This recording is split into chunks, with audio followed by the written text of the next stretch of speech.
اسلام نے پابند نہیں کیا کہ دال جو ہے نا یہی کھانی ہے اور فلاں دال کھانی. تو یہ جو چیزیں ہیں اللہ نے آپ کو عطا کی ہے اور اختیارات بھی دیے ہیں، اور بعض جگہ پر اختیارات نہیں بھی دیے، تو ان چیزوں کا حساب ہوگا. لوگوں کو یہ بات سمجھ میں نہیں آتی. اللہ تعالیٰ 4 سال کے بچے کا حساب نہیں لے گا. وہ تو شعور میں بھی نہیں ہے، اس کو گناہ اور ثواب کا پتہ ہی نہیں ہے، اس کا حساب نہیں ہوگا. اب اس نے پیار سے ایک ٹانگ کھینچ کے ماری دادا جان کو، تو کیا اس کا حساب ہوگا؟ اس کا نہیں ہوگا. جب وہ شعور کی کیفیت میں آ جائے گا پھر آگے حساب چلنا شروع. اسی طرح جو پاگل پن ہوتے ہیں جن کو بالکل پتہ ہی نہیں ہوتا، فقہا نے بڑا عجیب مسئلہ لکھا ہے. وہ کہتے ہیں جب وہ فوت ہو جائے گا تو اس کا جنازہ جو ہے وہ بچوں والا پڑھا جائے گا. اس کی بنیادی وجہ یہ ہے کہ اس کو تو پتہ ہی نہیں، شعور ہی نہیں، گویا وہ تو عقلی طور پر بالغ ہی نہیں ہوا. تو اللہ تعالیٰ یہاں یہ بتانا چاہتے ہیں کہ بتاؤ کہ آسمان ہے، زمین ہے، پہاڑ ہے، اب یہ ایک وقت آئے گا جب اللہ کا حکم آئے گا، پھٹ جا تو آسمان پھٹ جائے گا. اس کے علاوہ اس نے نہ آسمان نے کوئی بحث کرنی ہے، نہ لینا ہے، نہ دینا ہے. نہ آسمان نے کبھی کہا ہے کہ میرے پاس کوئی آ رہا ہے. شیخ عبد القادر جیلانی صاحب روحوں کا تھیلا کھینچ کر میرے پاس آ رہے ہیں. نہ کبھی آسمان نے کہا ہے کہ مجھ سے کوئی جا رہا ہے. جو ڈیوٹی اس کے ذمہ لگی ہوئی ہے اس کا وہ پابند ہے. اب اس پر غور کرنا ہے. اللہ فرماتے ہیں کہ سورج صبح صبح نکلتا ہے جب موسم صحیح ہو. ابتدا میں اس کی کرنیں کس طرح ہوتی ہیں، 1 گھنٹہ جب اسے گزر جائے پھر اس کی کرنیں کس طرح ہوتی ہیں، شعائیں کس طرح ہوتی ہیں. 4 گھنٹے کے بعد پھر شباب آتا ہے، بالکل دوپہر ہو گئی، عین دوپہر ہو گئی، پھر وہ ڈھلنا شروع ہو جاتا ہے. پھر ڈھلتے ڈھلتے نوبت بئیں جا رسید کہ جب وہ غروب ہوتا ہے تو غروب کے بعد ایک سرخی سی چھا جاتی ہے. اللہ یہاں بھی اسی کا ذکر کر رہا ہے. اب یہ بھی فرما رہے ہیں کہ 14ویں کی رات کا جو چاند ہے وہ بڑی آب و تاب سے چمکتا ہے، اور اتنی خوبصورت اس کی مدھم سی لائٹ ہوتی ہے کہ اس وقت تو ہم پڑھ بھی لیتے تھے روشنی. آج کل بھی اوپن جگہ پر بہت خوبصورت روشنی ہوتی ہے. سمجھا یہ جاتا ہے کہ اس کا شباب ہے، لیکن اللہ فرما رہے ہیں حقیقت یہ ہے کہ اب اس کا ڈھلاؤ شروع ہو گیا.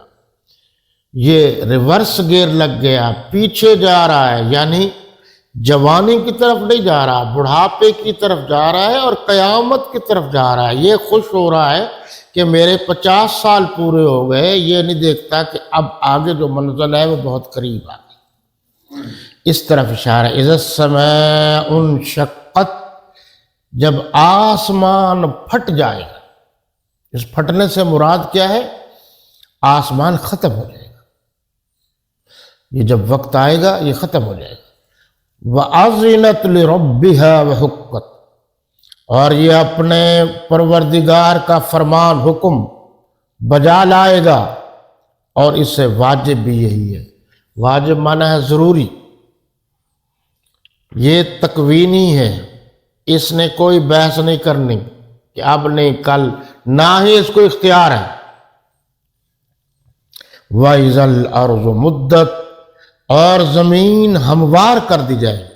ہموار سے مراد یہ ہے کہ جناب جس طریقے سے آپ ایک ربڑ کو کھینچتے ہیں اس طریقے سے کھینچا جائے گا. زمین کے اندر جو مردے ہیں وہ بھی آ جائیں گے. زمین کے اندر جو پہاڑ ہیں یا زمین کے اندر معدنیات ہیں، اللہ نے جو خزانے رکھے ہوئے ہیں وہ بھی آ جائیں گے. تو یوں جو کھینچیں گے وہ ہر چیز اس میں آ جائے گی، یہ درخت وغیرہ، پہاڑ، یہ زمین بالکل ہموار ہو جائے گی، اونچی نیچی نہیں ہوگی۔ فرمایا وَإِذَا الْأَرْضُ مُدَّتْ، اور جب زمین ہموار کر دی جائے، جیسے ہمارے ہاں دیہاتوں میں کاشت کرنے کے لیے وہ بیگے کو ہموار کیا جاتا ہے، صاف ستھرا ہوگا تو پھر اس میں جو ہے ہم بیج ڈالیں گے۔ تو قیامت کے آثار میں سے یہ بھی ہے کہ سب کچھ ہموار ہو جائے گا، کچھ نظر نہیں آئے گا، چٹیل میدان ہو جائے گا۔ وَأَلْقَتْ مَا فِيهَا وَتَخَلَّتْ، اور جو کچھ اس میں ہے یعنی زمین میں، اسے نکال کر باہر ڈال دے گی اور بالکل خالی ہو جائے گی۔ دیکھو جی، اس نے بات ہی ختم ہو گئی، سب کچھ نکال دے گی اور کچھ اس میں نہیں ہوگا۔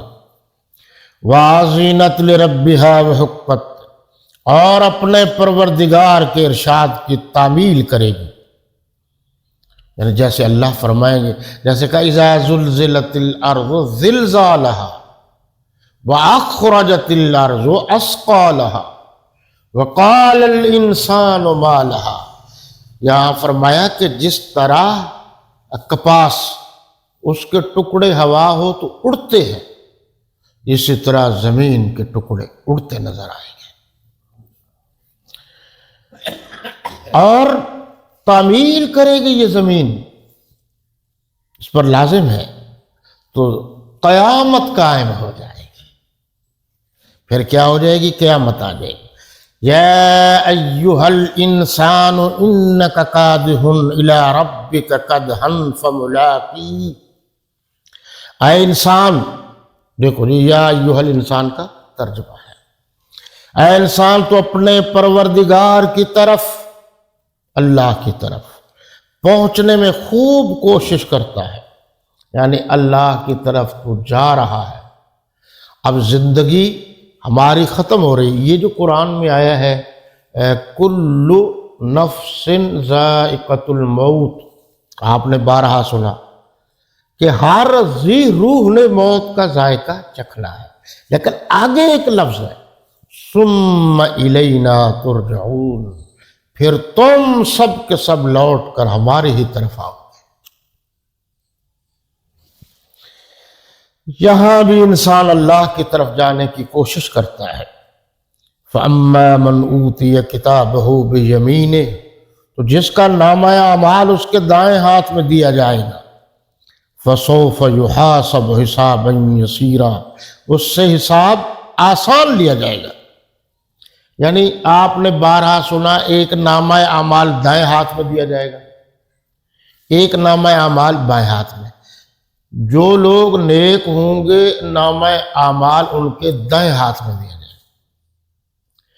گا، اور جو ہمارے جیسے غلط ہوں گے ان کے بائیں ہاتھ میں نامہ اعمال دیا جائے گا۔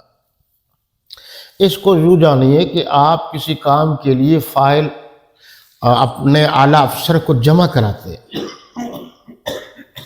تو جب وہ فائل منظور ہو جاتی ہے تو آپ کبھی دیکھنا کہ وہ صاحب کے چہرے پر بھی تبسم ہوتا ہے اور چپڑاسی کے بھی، اور وہ بھی، اور وہ فائل جمع کرانے والا محسوس کر لیتا ہے کہ میری فائل پر دستخط ہو گئے،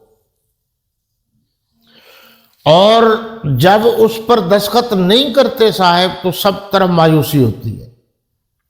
تو دائیں ہاتھ کا مطلب یہ ہے کہ یہ دائیں ہاتھ میں اللہ نے قوت بھی زیادہ دی ہے اور روشنی ہے، ایک قسم کا دائیں ہاتھ۔ تو جیسے ہی دائیں ہاتھ میں فائل دی جائے گی، یعنی وہ روشن فائل ہوگی، طاقتور فائل ہوگی، جنت کی طرف جانے کی بشارت کی فائل ہوگی،